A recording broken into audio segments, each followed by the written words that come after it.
C'est le retour de Yann. Yann, bonjour.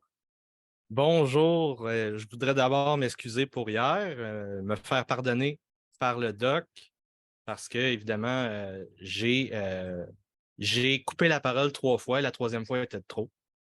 Et c'est mon plus gros défaut de caractère, donc je voulais m'excuser. Ensuite de ça, je voulais revenir sur le malentendu. On a eu deux malentendus au niveau du langage sur le mot virilisme et le mot autorité. Euh, je ne parle pas de violence, d'intimidation quand je parle d'autorité. Pour moi, ça, c'est une déformation professionnelle. Je fais beaucoup de lectures sur l'Antiquité. Je prends ma définition sur le mot auctoritas en latin, qui signifie la confirmation du jugement. Donc, c'est tout simplement on approuve ou on désapprouve le comportement des enfants et on fait des contrats avec les enfants à partir de, je dirais, 4 à 7 ans, quand il y a l'âge de raison qui s'approche. Et donc, il y a nulle part de la violence dans le comportement, nulle part de l'intimidation. Je suis contre ça. Je ne me suis jamais battu de ma vie. Je n'ai jamais eu besoin de me battre, même quand j'étais rempli de problèmes. Et aujourd'hui, je voulais parler du désaccord qu'on a eu hier, le désaccord au niveau de euh, mon besoin d'autorité que je sentais avoir besoin quand j'étais enfant, maintenant que je suis à 36 ans, parce que à partir du cégep, tout s'est effondré. C'est ça qui est arrivé. Donc, je sors du secondaire, j'ai des bonnes notes, mais tout s'effondre, rendu à 20 ans. Racontez. Qu'est-ce que vous voulez dire? Je, Là, tout s'effondre. tout s'effondre, c'est que j'ai accumulé au secondaire une série d'addictions à cause de la négligence que j'ai eue. Je n'ai pas eu de cadre fixe, donc je suis allé chercher des stimulations ailleurs, vous l'avez dit, je suis d'accord avec vous. Ces stimulations se sont développées dans une série d'addictions alimentaires. Euh, on a eu après ça, à 20 ans, le weed, le pot. On a eu la porno vers, je dirais, 15-16 ans. Et ensuite de ça, en arrivant au cégep, je n'étais pas prêt pour travailler. J'étais addicté aussi aux jeux vidéo.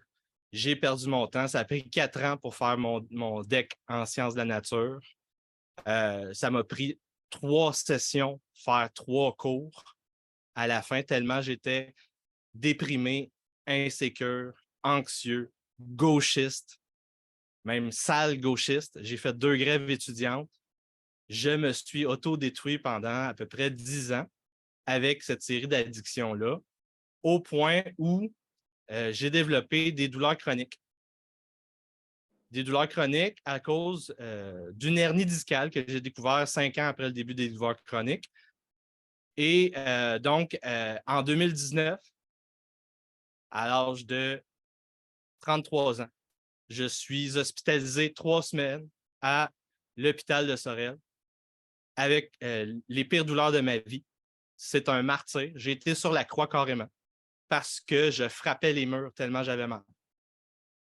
Et le seul traitement qui m'a été proposé par le ministère de la Santé, c'est de la médecine magique.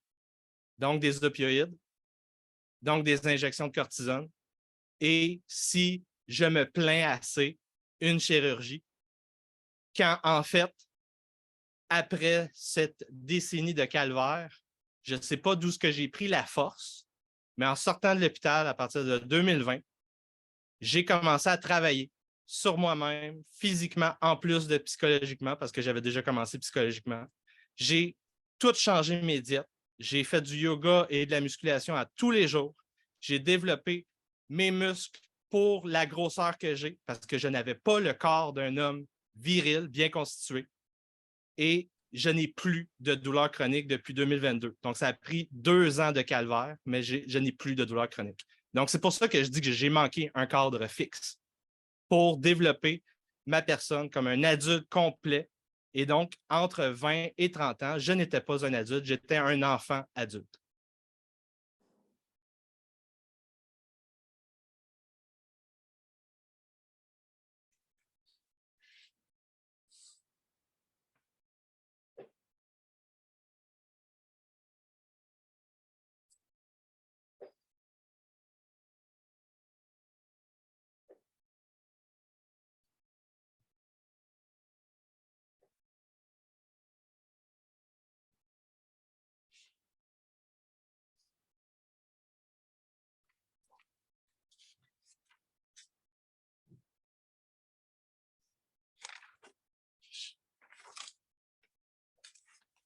Allez-y, vous pouvez continuer.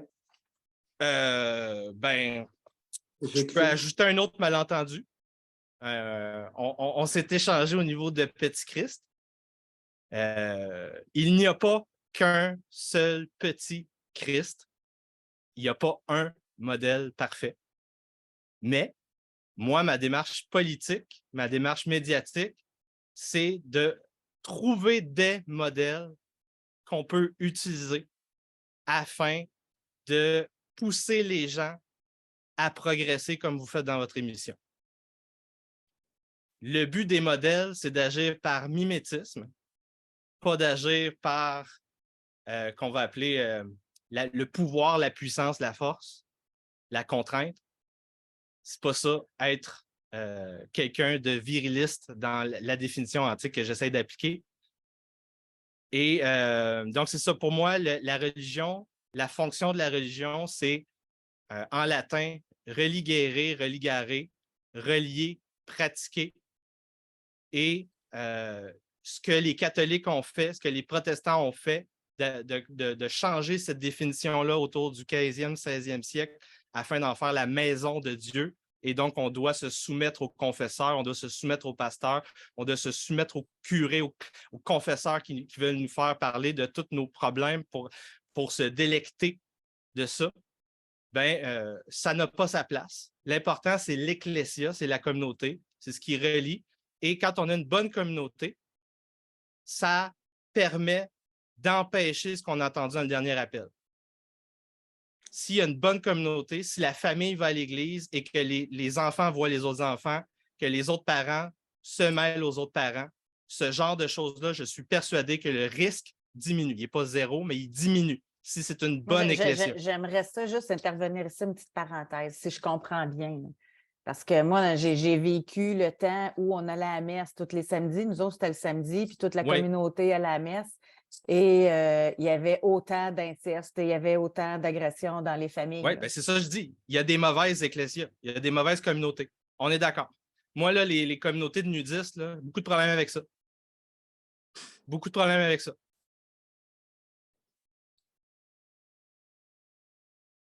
Les communautés hippies là, des années 60-70, pas mal certain qu'il y a beaucoup de problèmes avec ça. L'école publique, présentement, avec les thérapies d'affirmation de genre, puis les alphabet people, là, les LGBT, là, beaucoup de problèmes avec ça. Moi, à chaque semaine, je recense des dizaines de cas de professeurs qui font des affaires de t'as pas le bon genre ou je vais te sexualiser, je vais te parler de cul quand tu es à peine à 5-6 ans. Là. Il y en a partout des problèmes. Il y en a partout. Ce n'est pas spécifique à la religion. Moi, je crois que c'est spécifique à où il y a des enfants. Dès qu'il y a des enfants, il faut qu'on les protège. Selon vous, c'est avec une communauté?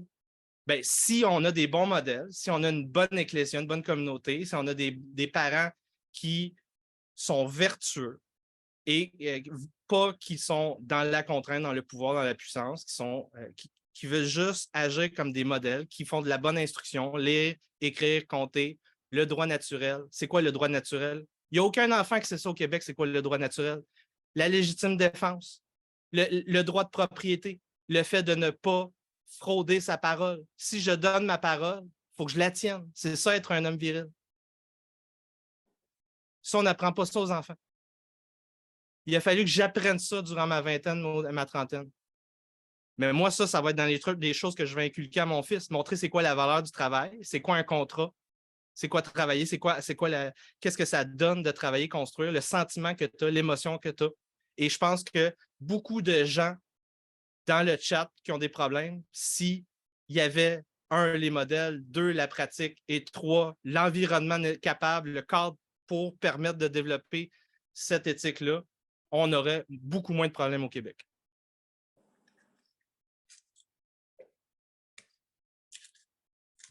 Vous allez en avoir des choses à lui inculquer à votre fils. Votre tragédie sera si vous n'avez qu'un fils. Ah, j'en veux 4. Ah, voyez-vous déjà, il y a le phénomène de dilution. Jusqu'à un certain point, il va pouvoir agir. Si la compagne veut arrêter après 2, vous dites quoi? OK. Ah, OK. Je suis flexible. Je ne suis pas dans l'absolutisme. Ah, réponse à toutes. Inculquez à votre fils. J'aime ça. Ah, ouais. Et si votre fils ne veut rien savoir de vos sermons, vous allez agir comment avec votre garçon? On reste le modèle qu'on est. On attend qu'il revienne. L'enfant prodigue reviendra. L'enfant, il y a réponse à tout. L'enfant prodigue reviendra un jour. Ouais. L'ecclésia est saine. La famille est saine. Je n'ai pas dit Et qu'elle lorsque- était toujours saine. Excusez, Ouais. excusez. Non, non, je sais. J'ai très bien compris. Je l'ai écrit. L'enfant prodigue reviendra au bercail, dit la Bible. Est-ce que vous faites partie d'un groupe religieux quelconque? Je n'ai pas de formation théologienne. J'ai eu un petit catéchisme pour la confirmation quand j'ai eu 12 ans. C'est tout. Mais vous ne Quand faites je pas fais, partie d'une pas ça ma communauté. question. Faites partie d'une communauté religieuse. ben, je vais à l'église, oui. Je vais à l'église le dimanche. Bon, à quelle église? Une église apostolique. Bon, vous savez, c'est pas facile répondre à une question simple, hein? Je m'excuse. Non, non, excusez-vous pas, répétez-les plus. Église, une église apostolique. Sans dénomination. Une église, ben, elle est apostolique ou elle n'est pas nominée? Les deux. Attendez un peu, là. Une église apostolique, c'est quoi ça? C'est qu'on accepte les catholiques, les protestants, les évangéliques, les whatever, toutes les dénominations, on n'en a pas. OK. Puis une église apostolique, sans être trop précis, là, mais c'est dans une ville, dans un village? À Montréal. quelle place? À Montréal. Ça s'appelle comme ça, une église apostolique. Puis qui dirige ça? Ben, c'est un pasteur. OK. Est-ce que les musulmans ont le droit de se présenter chez vous? Oui. Mon pasteur essaie d'en convertir une fois de temps en temps. Comment? Mon pasteur essaie d'en convertir une fois de temps en temps, donc il y en a qui viennent. OK, alors, votre pasteur essaie de convertir des musulmans. Mais c'est pour propager la foi chrétienne. Oui. Et votre pasteur a pris sa formation où? Il a été pasteurisé à quel endroit, lui? Je ne connais pas son parcours personnel. Il a 2 doctorats et il a été. Comment que ça s'appelle? Comment le terme là, quand tu es reçu comme pasteur? Là, il a été ordonné prophète et apôtre, en plus de pasteur. OK. Il a été ordonné prophète Et si, j'aime apôtre. ça. Et apôtre. Apôtre du Christ ou apôtre de on ne sait pas trop quoi? Ben, c'est parce que dans l'Église, Oui. il y a des ministères, les docteurs, il y a les prophètes, il y a les apôtres, il y a les pasteurs. C'est les 4 piliers de l'Église. OK.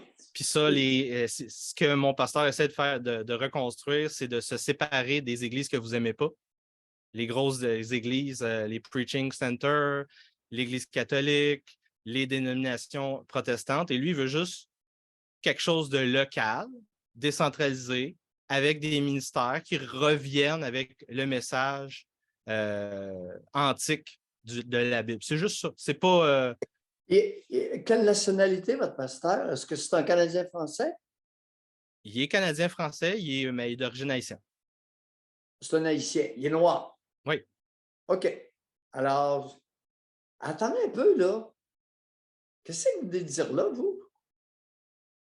C'est un Canadien français, mais il est d'origine haïtienne. Oui. Attendez, là. Là vous me Il n'a pas, développez, pas grandi à Sainte-Lucie. Il est né ici. Il a, Ben il a oui. tout- il a toute son enfance, sa vie d'adulte, il était ici. Oui, mais ça ne fait pas de lui un Canadien français. C'est quoi cette affaire-là? Moi, quand je l'entends sacré, j'ai l'impression qu'il est assimilé, oui. Non, mais attendez un peu, là. Assimiler mon œil, on peut assimiler n'importe qui. Moi, est-ce que vous me considérez comme un Canadien français? J'ai aucune idée, je ne vous vois pas. Ben, je suis à moitié Vous marocain. avez dit hier que vous étiez demi-marocain, Ouais, canadien-français. Vous êtes ouais, métissé. ouais. Bon, c'est ce que vous avez dit. Bon, ben, Oh si vous là! voulez que je dise métissé, ben, mon pasteur est métissé. Non, ben, c'est un Haïtien. Métissé, ça veut dire introduction génétique Ouais. de deux races. Ben, les Haïtiens sont métissés, vous êtes d'accord avec moi? Il y a de Non. l'espagnol, il y a de l'africain, puis il y a du Non, français à Haïti. c'est comme les Canadiens français, ça fait assez longtemps que non, un Haïtien d'origine, c'est pas un métis, c'est un Haïtien. À OK. cause du nombre de générations. Puis c'est combien le nombre de générations que ça prend? C'est plusieurs. Lorsque Donc, on vous va êtes dire 2, rendu 3. à 4-5 générations, Ah, 4, 5, OK. oui, là, ça commence à ressembler pas mal à une race, là. On s'entend. Mais très particulier. C'est la première fois que je l'entends, celle-là, Yann. Un Haïtien, il est noir, puis il serait Canadien-Français. Ah oui. Vous êtes rendu là à Montréal. Ben, moi, je suis républicain. Je veux dire, aux États-Unis, historiquement, Non, mais attends un peu, là. Républicain. Oui. Vous vivez à Montréal, je présume? Oui. Mais Non, républicain. je ne suis pas républicain à Montréal, mais non. Je suis dans la région de Saint-Hyacinthe. OK. Vous êtes dans la grande plaine de Montréal. Oui. Elle est bonne, celle-là. Ça, c'est ma découverte du jour. Un Haïtien qui est né ici, deuxième génération, qui est né au Québec, devient un Canadien français. Wow! C'est toute une chic de gomme que vous nous demandez d'avaler là, vous là. Ben, je ne sais pas si vous vous rappelez, hier, moi, au niveau de la race, j'ai toujours été candide au niveau de la race. Parce que je n'ai pas grandi dans la famille arabo-musulmane. Donc, moi, la race n'existait pas avant que j'arrive à 18 ans. Puis que j'arrive à Montréal.